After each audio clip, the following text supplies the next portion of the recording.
For decades, Princess Peach has been restricted to her pink dress, waiting to be rescued, but not anymore. In her new game, Princess Peach Showtime, she finally takes center stage, ready to showcase her hidden potential. In this video we'll explore how Peach evolved from pixelated princess to Nintendo's most underrated heroine. The birth of Princess Peach in Nintendo's universe wasn't a grand entrance, but rather a modest introduction with the pixelated limits of early video games. Peach first appeared in Super Mario Bros. And was created by Shigeru Miyamoto. She primarily served as the prize at the end of Mario's adventures, often seized away off-screen and lacking any real backstory. Compared to the dynamic controls and unique abilities of Mario, her role was distinctly passive. However, even within these limitations, there were signs of potential. Early concept art revealed a character named Pauline, later renamed Peach, hinting at an existence outside of Mario's narrative.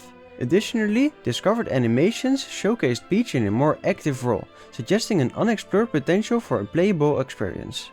Adding further context to this period was the release of The Legend of Zelda, featuring Princess Zelda.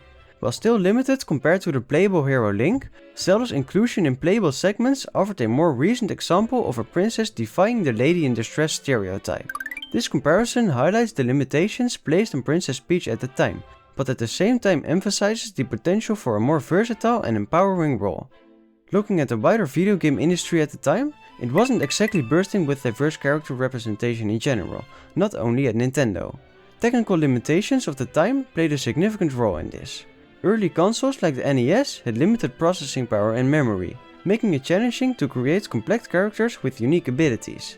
This often resulted in a simplified approach to female characters, who were primarily relegated to supporting roles or passive rewards. Additionally, societal factors of the era also contributed. Gender stereotypes were deeply ingrained, and the portrayal of women in media often reflected those limitations. Coming back to the limitations of the NES, a fun fact about Peach is that her on-screen sprite displayed her with reddish-brown hair, instead of the initially designed strawberry blonde. And as a result, she was depicted as a redhead in the DSC Entertainment cartoons, as well as in Mario-related merchandise, such as a 1988 toy box artwork. Another prototype even portrays her as a toad rather than a human, having a mushroom cap instead of natural hair. To reiterate on the restrictions of that time, dismissing Princess Peach as simply a product of these limitations would be an oversimplification. Even within the confines of early game design, Peach's character possessed a distinct personality and visual design. Her vibrant pink dress and royal crown set her apart. While lacking voice acting in these early years, her expressive body language showed a sense of determination and resilience. It's almost as if she said without speaking, "You underestimate my power!" While our initial playable experience in Super Mario Bros. 2 might have been a surprise, it was just the beginning of Peach's journey. Let's take a victory lap through some of Peach's most iconic playable appearances. Mario Party transformed her from a lady in distress to a party animal, complete with unique dice rolls. Super Mario Kart straps her behind the wheel, showcasing her competitive spirit and mastery of the racetrack.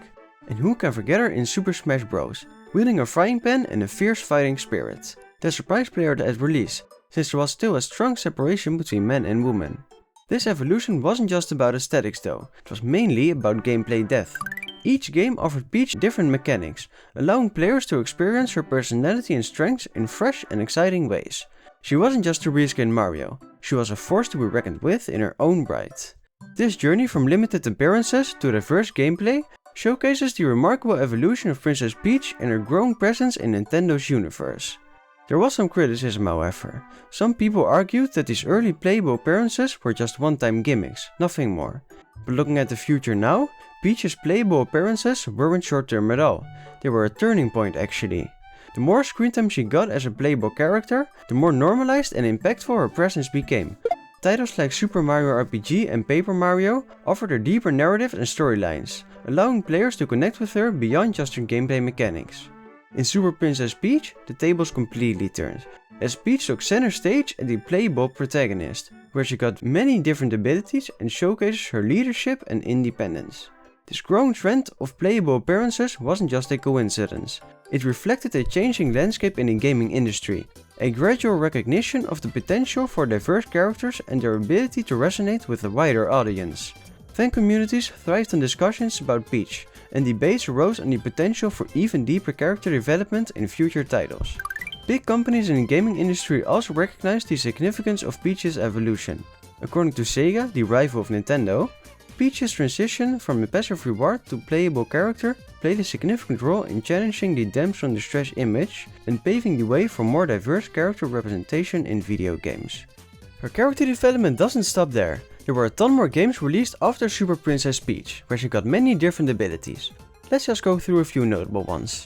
In Super Mario Strikers, released on the GameCube, Peach had an awesome super strike called Royal Strike. In Super Mario 3D World, besides the general power-ups, she can float in the air for a short time. This allows her to reach platforms that are out of reach for other characters. Her combat skills shine in Mario Rabbids Kingdom Battle, where she has the abilities Royal Gaze and Protection.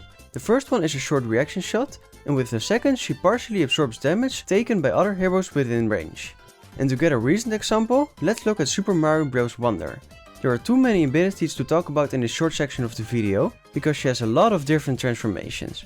Besides the base moveset, including Wild Jump, Ground Pound and Spin Jump, she can for example transform to Puffy Lift, which allows Peach to reach higher platforms and act as a bouncy platform for enemies to land on.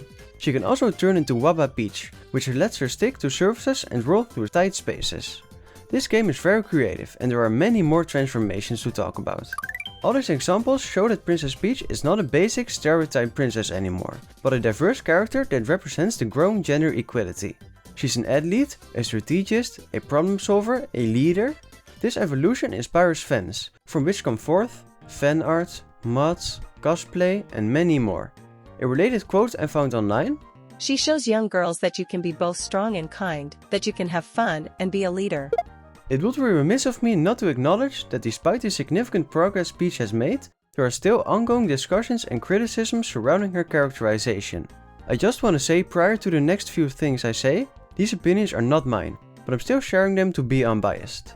For example, in this article from Screen Rant, they point out that the game Super Princess Peach is still plagued by stereotypes. Since the whole game revolves around Peach's emotion, this reinforces the stereotype that women are overly emotional. Besides, Peach needs a male companion, who assists her and becomes the main focus of the narrative, instead of Peach. Another example, more recently, is the story of Super Mario Odyssey, where Peach is, again, kidnapped by Bowser and forced into a wedding this time. This stereotype though is finally changed in the latest game Princess Peach Showtime. However, the concerns about inconsistency in development still hold true. Fast forward to today, and Peach is finally getting the attention she deserves in Princess Peach Showtime. This title throws out a lady in distress story and places Peach into the role of the main character. She is tasked with saving the Sparkle Theater from the hands of a witch named Grape. Instead of relying solely on physical strength, she utilizes a unique Showtime mechanic, which gives her a variety of abilities related to theater. She can control schools of fish to reveal hidden pathways, defend the school with artful jabs, kicks and jumps as a disciplined kung fu master, hack and sneak through the Sour Bunch's defenses as a thief, and many more. This gameplay approach showcases her versatile personality and shows that a woman can be powerful and defy expectations. While Princess Peach Showtime marks a significant step forward, it's only the opening act for Peach's future potential. With this story released, I don't think they're going back to a world where Peach is simply waiting for Mario to rescue her. The story of the Super Mario Bros. Movie reinforced this idea, since in that story she's also independent and can save herself. I believe future titles could explore this concept further and offer Peach solo narratives where she drives the story. Fan-made stories already demonstrate the potential for compelling narratives. And to look briefly at a few other Nintendo characters, Samus from the Metroid series is the most notable counterexample, since she's the main protagonist of the game since 1986 and is a warrior that fights for her life.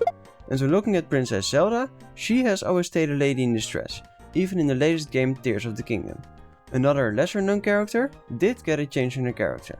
Pauline is the lady in distress in the early arcade game Donkey Kong, but in Super Mario Odyssey she plays a prominent supporting role, being the mayor of New Donk City. Samus and Pauline show that Nintendo can change stereotypes, and with the recent game, I believe that Peach has a bright future. But what about you? What do you hope to see for Peach in the future? Share your thoughts in the comments below, and thank you for watching the video till the end.